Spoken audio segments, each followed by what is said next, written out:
नमस्कार. आपलं ह्या यूट्यूब चॅनलमध्ये स्वागत आहे सर्वांचं. आज आपण अशा एका विषयाला बघूया की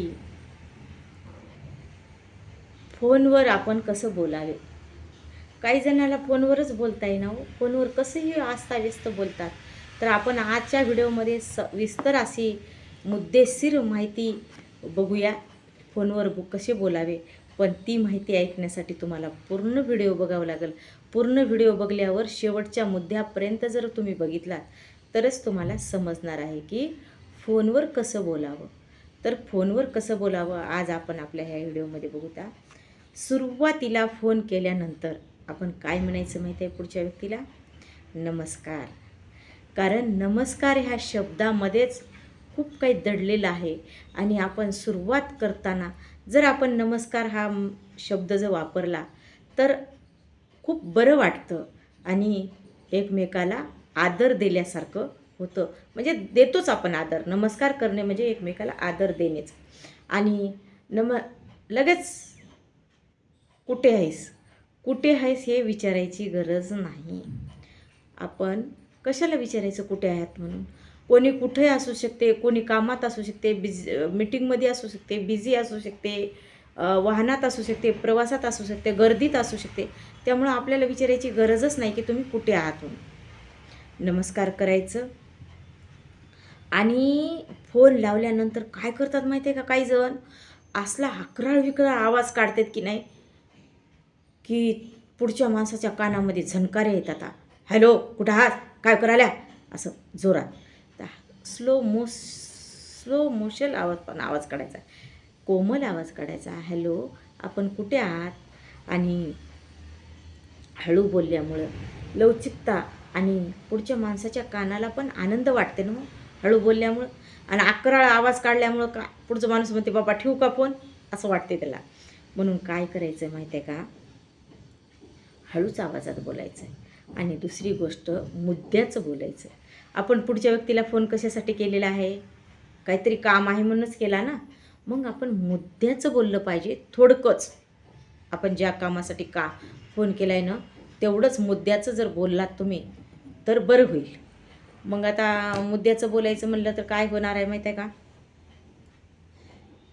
की आणि फोनवर काय बोलायचं आहे. आपण तर फोन केला, पण आपल्याला एखाद्या व्यक्तीला फोन करायचा आहे आणि बोलायचं आहे आणि आपल्याला मुद्द्याचंच बोलायचं आहे. तर आधी विचार करून ठेवा ना की आपल्याला काय बोलायचं आहे. पुढच्या व्यक्तीला आपण फोन करत आहोत तर आपल्याला काय काय बोलायचं आहे, आपलं त्या व्यक्तीकडं काय काम आहे, तर ते थोडक्यात मुद्द्याचं बोललं पाहिजे. फोन हा कशासाठी आहे, जरुरी महत्त्वाच्या गोष्टीसाठीच आहे. त्यामुळं काय करायचं आहे माहीत आहे का की आपण तिसरा पॉईंट असा आहे की मुद्द्याचं बोलायचं आहे. आणि फोनवर काय बोलावं, मुद्द्याचं बोलायचं तर आहे फोनवर.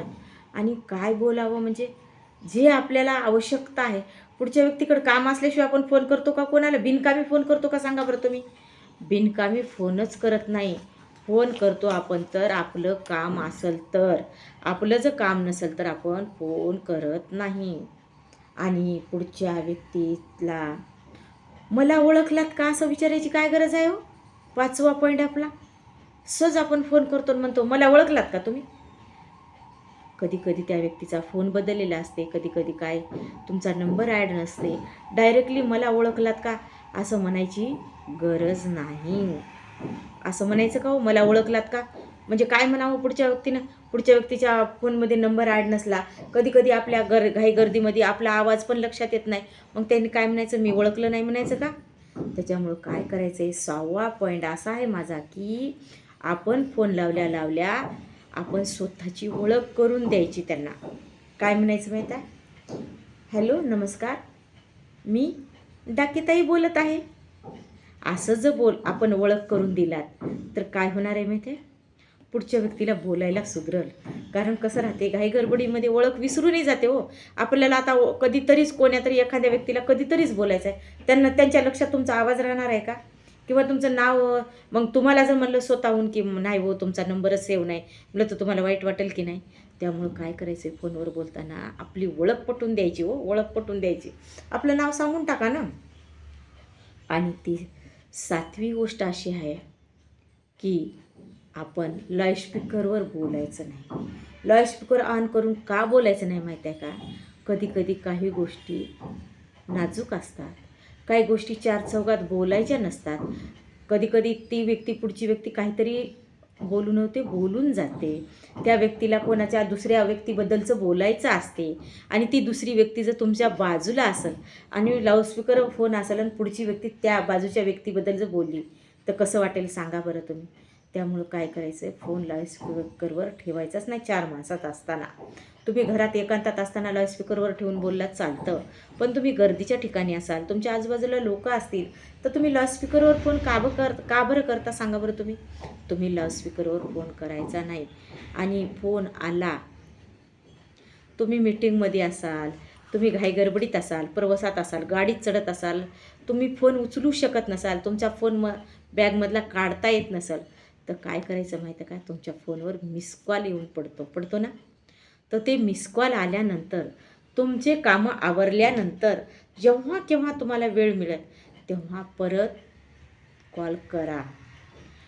का तुमचा फोन आला होता, तुमचं काय काम आहे माझ्याकडे, बोला मग, मी आता फ्री झालेली आहे, मी फ्री झालेलो आहो, असं म्हणून आपण रिटर्न कॉल केला पाहिजे मिस कॉल आल्यानंतर.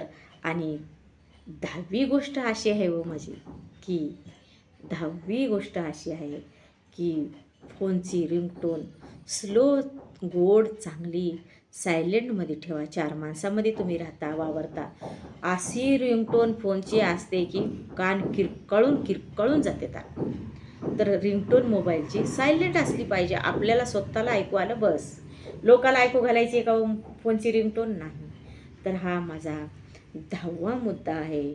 आणि 11वा मुद्दा असा आहे की तुम्ही प्रवासात असता आणि प्रवासात असताना आपल्याला गाडीच्या आवाजामुळे आपल्याला आवाज येत नसतो, पण आपल्याला आवाज आला नाही म्हणून पुढच्या व्यक्तीला आवाज जात नाही का?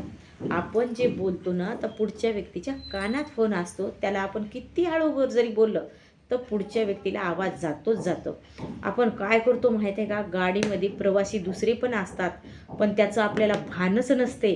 आपण इतके जोरजोरात बोलतो की असं आजूबाजूच्या प्रवासी जे असतात ना, ते हादरून जातात, त्यांना त्रास होतो आपल्या बोलण्याचा. त्यामुळं काय करायचं आहे माहीत आहे का? हळू बोलायचे, सौम्य आवाजात, की जेणेकरून आपल्या आजूबाजूला प्रवासामध्ये दुसरेही लोक असतात आणि दुसऱ्या लोकाला त्रास झाला नाही पाहिजे. आपल्या बोलण्याचा जर दुसऱ्या लोकाला जर त्रास झाला तर ते काय होतं, तकलीफ होते ना दुसऱ्याला. तर ही तकलीफ करायची नाही. तर काय करायचं आहे माहीत आहे का? फोनवर बोलताना हे 11 नियमाचं पालन करायचं आहे आपल्याला. आणि फोनवर बोलताना मोजक्या शब्दात, गोड आवाजात. अहो, आपण फोन करायला एखाद्या व्यक्तीला आणि त्या व्यक्तीला जर आपलं फोन केलेलं बरंच वाटत नसेल किंवा त्याला बोलू वाटत नसेल आणि आपण ॲडव्हान्स भाषण काहीतरी बोलत असाल तर त्या माणसाला बोला वाटते का हो? किंवा ऐका वाटते का? नको वाटते. मग आता आपल्याकडचा विषय संपलेले असतात, आपण काहीही बोलत राहतो, काही पण हां हां हां हां पुढचं बोलते आणि आपण करतो, कारण बोलायला शब्दच उरले नसतात. त्यामुळं फोन हा मोजक्या शब्दात बोलायचा, मोजक्याच गोष्टी बोलायच्या आणि प्रेमानं बोलायचं. आणि समजा आता तुम्हाला जास्त वेळ बोलायचा आहे, तुमच्याकडे जास्त वेळ पण आहे आणि एखाद्याला फक्त आता मनमोकळं बोलण्यासाठीच फोन केला असाल तर त्या व्यक्तीला थोडा वेळ जास्त बोललं तर चालेल, पण कामाच्या व्यक्तीला जास्त वेळ बोलू नका. कारण त्यांना महत्त्वाचे कामं असतात, ते कुठल्या व्यस्त दिनचर्येत असतात आणि आपण जर बिनकामाचं जर भाषण लावत बसलो तर आपल्याला त्यांच्या कामाला अडथळा होतो. त्यांच्या कामाला अडथळा नाही झाला पाहिजे. म्हणून हे फोनवर सौम्य आवाजात, प्रेमळ आवाजात आणि मुद्द्याचंच कामापुरतंच बोलायचं आहे. माझ्या चॅनलवर जर पहिल्यांदा आला असाल तर ह्या चॅनलला सबस्क्राईब करायला विसरू नका, शेअर करा. आणि तुमच्या काही प्रतिक्रिया असतील तर मला तुमच्या प्रतिक्रिया कळवा. नमस्कार.